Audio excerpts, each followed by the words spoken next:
A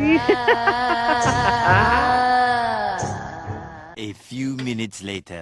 அக்கா லெஃப்ட்ல திரும்ப போறான், கையை போடு. இல்ல புரியல, என்ன பேய் நினைச்சா என்ன நினைச்சான்? ஐயய்ய சும்மா நொய்யின்னு கால் பண்ணிக்கிட்டு ஒரு வண்டியில ஒழுங்கா போக முடியுதா? சே எப்ப பாரு இதே வேலை. அடங்க அப்பா மோனலே நான் பேய்டா. ஏய் என்னடி சும்மா நசனன்னு ஃபோன் பண்ணிக்கிட்டே இருக்க? எந்த பொண்ணு கூட பைக்ல வெளில போற? நான் எந்த பொண்ணு கூட போனேன்? சவுப்பு கலர் புடவை கட்டின பொண்ணு கூட போயிட்டு இருக்க. ஏ லூசு, அது பேய்டி. இல்ல உன்னால நம்ப முடியாது. ஏச்சி இரு போனை தரேன். குடு கேக்க குடு. இதே வேலை. அக்கா நீ பேயின்னு சொல்லுக்கா.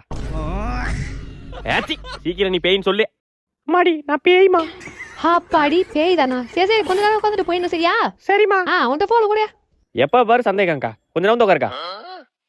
அக்கா வேமா போறேன், டைட்டா பிடிச்சிக்க. அண்ணா 100 ரூபாய்க்கு பெட்ரோல். ஆஹா பர்ஸ் வச்சுட்டோமா? அக்கா பெட்ரோலுக்கு 100 ரூபாய் காசு